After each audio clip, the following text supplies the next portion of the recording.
Using a throwaway because Erica knows my name. I, 26F, want to start by explaining my relationship with Erica, 28F. She's my husband Carter's younger sister, and we've been best friends since I was 16.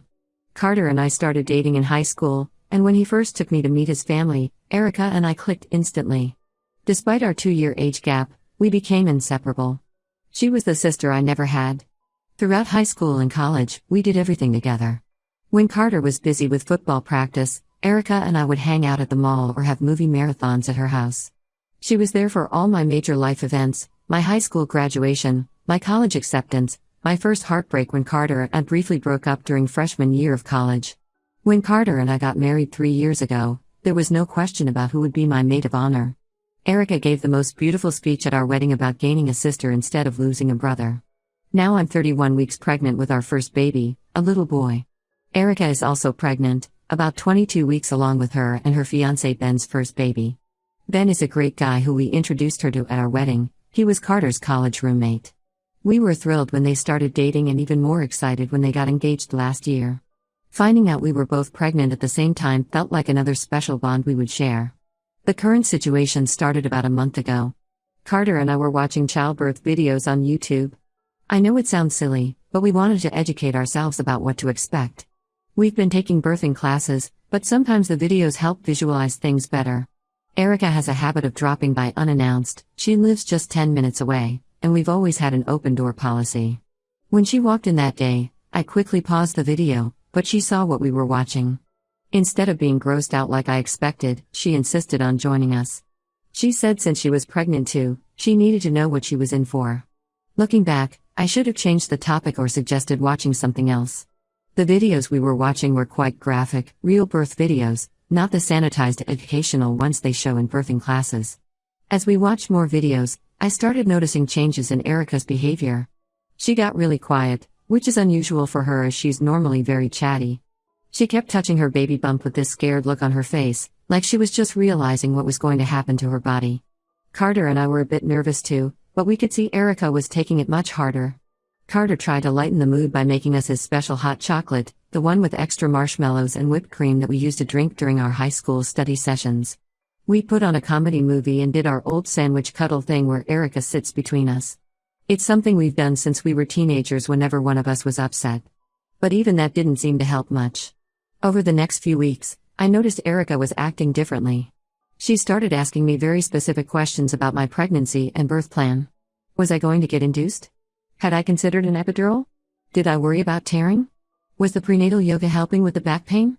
Some questions were so detailed it seemed like she'd been researching extensively about everything that could go wrong during childbirth. Yesterday, we went baby shopping together. We were looking at cribs when she suddenly asked who I was planning to have in the delivery room. I told her it would just be Carter and me. That's when she asked if she could be there too. I was caught off guard and asked her why. She admitted that she's been feeling extremely anxious about giving birth since watching those videos, and thought that seeing me go through it might help her feel less scared about her own delivery. I told her I needed to discuss it with Carter first, but honestly, I already knew my answer was no, and I knew Carter would agree. The only person I might have considered having there besides Carter would have been my mom, but she passed away from breast cancer 5 years ago. While I love my mother-in-law and Erica dearly, giving birth is going to be an incredibly vulnerable moment for me. I know I'll be in pain, probably crying, maybe screaming, possibly pooping myself, and I just wouldn't feel comfortable having anyone but Carter see me like that. The thing is, Erica has always been sensitive about medical stuff. When we were in high school, she had a bad experience getting her wisdom teeth removed. She had a panic attack in the dentist's chair and Carter and I had to skip school to be there and hold her hands through the whole procedure. Even now, she gets anxious about routine doctor visits. She's gotten better over the years, but I can see that same fear returning now that she's facing childbirth. Ben texted me earlier today asking if I'd made a decision. Apparently, Erica's been talking about nothing else since our shopping trip. He mentioned that she's been having trouble sleeping because she's so worried about giving birth. He understands my hesitation but hoped I might reconsider since it would mean so much to her. I want to support Erica through her pregnancy journey, but I also need to protect my own comfort and privacy during such an intimate moment. I've been racking my brain trying to think of ways to tell her no without making her more anxious about childbirth. Maybe we could find other ways for me to support her. I could share my birth story with her afterward, or we could do some prenatal yoga classes together. I need advice on how to let her down gently without damaging our relationship or making her more scared about her own upcoming delivery. She's not just my sister-in-law, she's my best friend, and I want to handle this in a way that doesn't hurt her or make her more anxious about giving birth. Update 1. Hi everyone, it's been about 3 weeks since my last post, and things have gotten really messy. I wanted to update you all on what happened after I talked to Erica about the delivery room situation. After getting advice from you all, I decided to have an honest conversation with Erica. We usually meet for coffee every Wednesday at this little cafe near her house. It's been our tradition since college. I figured this would be the perfect setting for a gentle but firm conversation. I carefully explained that while I loved her and valued our relationship, I needed the birth to be just Carter and me. I suggested alternatives like FaceTiming right after delivery and promised she could be the first visitor. I even offered to let her help decorate the nursery and be part of other special pregnancy moments. At first, she seemed to understand. She hugged me and said she got it, even though she looked disappointed. But things changed dramatically after that day. Erica stopped coming to our weekly coffee meets. My texts went unanswered, and my calls went straight to voicemail. The only person she would talk to was Carter. Whenever I asked him about her, he would just shrug and say she needed time to process things. This went on for about 3 weeks. Then I went into labor at 39 weeks. Everything was going according to plan. Carter and I got to the hospital, got settled in our room, and I was focusing on breathing through contractions. About 2 hours in, when I was really starting to feel the pain, I heard the door open. Through my contraction haze, I saw Erica walk in. I was confused and in too much pain to say anything, but I remember looking at Carter questioningly. He just shrugged and said she wanted to be supportive. What happened next was chaos. According to Jenny, the nurse who later filled me in, Erica lasted about 10 minutes in the room. When my contractions intensified and I started vocalizing more, she completely freaked out. She ran out of the room crying and had a massive panic attack in the hallway. The medical staff had to help her, and Ben had to leave work to come get her. Jenny said they almost had to call an ambulance because Erica's panic attack was so severe. Now, here's where things get even worse. Instead of people understanding why I didn't want her there in the first place, everyone is blaming me. My mother-in-law called yesterday saying I should have better prepared Erica for what she would see. She said I knew about Erica's anxiety issues and should have been more sensitive. Carter's aunts are posting passive-aggressive comments on Facebook about how some people only think about themselves during important family moments. Even Ben, who's usually really level-headed, sent me a message saying Erica hasn't slept properly since that day and keeps having flashbacks of what she saw. The person I'm most angry with is Carter. After things calmed down and we got home with our son, he admitted he told Erica she could come in because he thought it would help her anxiety about her own upcoming birth. He went completely behind my back and ignored my wishes during one of the most vulnerable moments of my life. When I confronted him about it, he had the audacity to say I was being selfish and that Erica is family. He said since she was so scared about her own delivery, seeing a normal birth would have helped her. I'm trying to recover from giving birth while dealing with all this family drama. Our son is perfect and healthy, but instead of enjoying these precious first days with him, I'm stressed about the situation with Erica. Carter keeps saying I should apologize to Erica for not warning her better about what childbirth would be like, but I don't think I did anything wrong. In fact, I tried to prevent exactly this situation by saying no in the first place.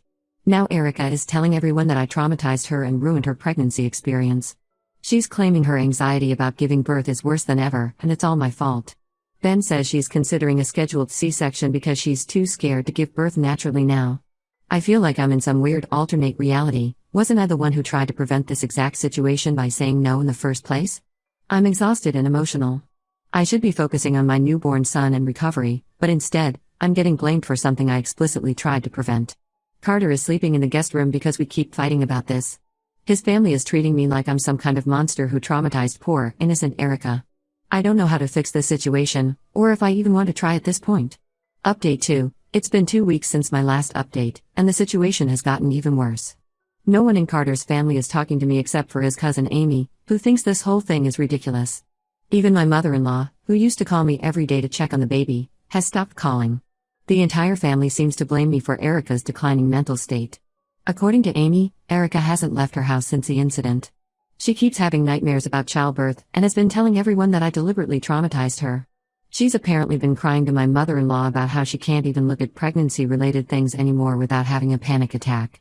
Ben is at his wit's end trying to help her cope. Yesterday, things came to a head when Carter and I had a massive fight. I was exhausted from being up all night with the baby, and he chose that moment to bring up how his mom thinks I should reach out to Erica.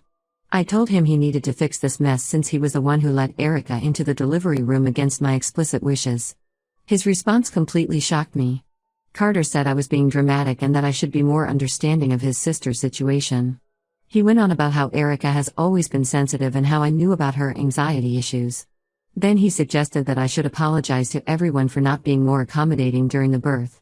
According to him, if I had just been more welcoming and prepared Erica better, none of this would have happened. That was my breaking point. I reminded him how he betrayed my trust during one of the most vulnerable moments of my life. I asked him how he would feel if I had invited his entire family to watch him get a prostate exam. He got angry and said it wasn't the same thing.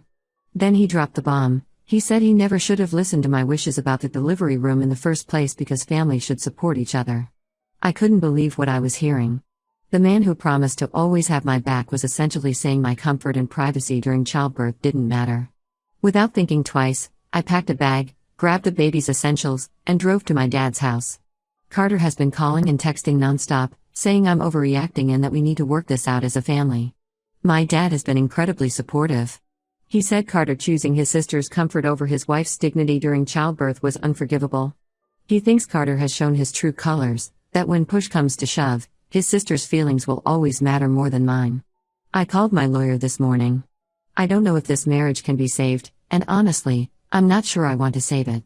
A husband who can't respect his wife's boundaries during childbirth and then blames her for his sister's mental health issues isn't someone I want to spend my life with. Ben called me earlier today. He tried to guilt-trip me by saying Erica is considering terminating her pregnancy because she's too scared to give birth now. While I feel sympathy for her situation, I can't help but think this entire mess could have been avoided if Carter had just respected my wishes in the first place. I'm staying at my dad's for now.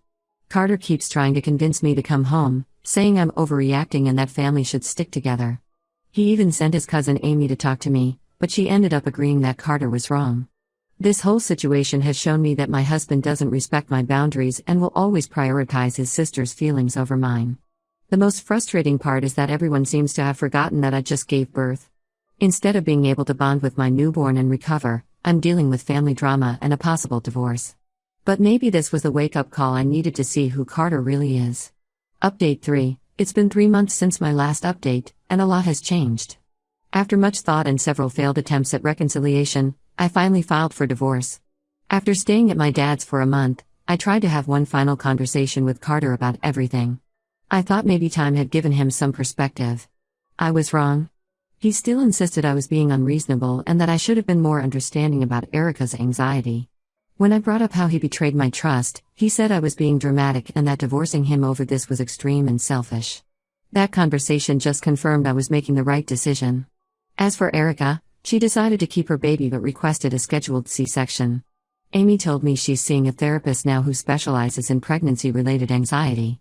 She's still not talking to me, which is fine. Ben reached out last week to say she's doing better with therapy, but honestly, I'm past the point of caring.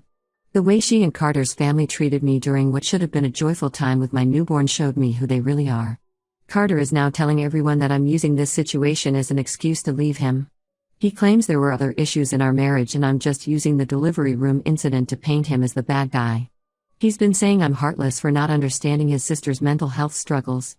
My dad told me Carter's family is painting me as the villain who destroyed their family over something trivial. I've blocked most of them on social media because I'm tired of their drama. The divorce proceedings are moving forward, though not smoothly. Carter tried to fight for primary custody, claiming I'm unstable for leaving him over a simple misunderstanding. He even tried to use my lack of empathy for Erica as evidence that I'm not thinking clearly. Thankfully, my lawyer is excellent, and we're working on establishing a fair custody arrangement. My son is now 3 months old and thriving, which is all that matters to me. My dad continues to be my biggest support. He helped me find a small apartment near his house, and he watches the baby when I need to meet with my lawyer or just need a break. It's not the life I imagined having 3 months ago, but it's peaceful. No more walking on eggshells, no more feeling like my feelings don't matter. Sometimes, usually late at night when the baby is crying and I'm exhausted, I wonder if I made the right choice. But then I remember how Carter betrayed my trust during one of the most vulnerable moments of my life, and I know I did. A marriage can't survive without trust and respect, and Carter showed me he had neither for me. I'm focusing on building a new life for myself and my son. I've returned to work part-time, found a great daycare, and am slowly adjusting to single motherhood. I know the road ahead won't be easy, but it's better than staying in a marriage where my boundaries don't matter and my husband will always put his sister's feelings before mine.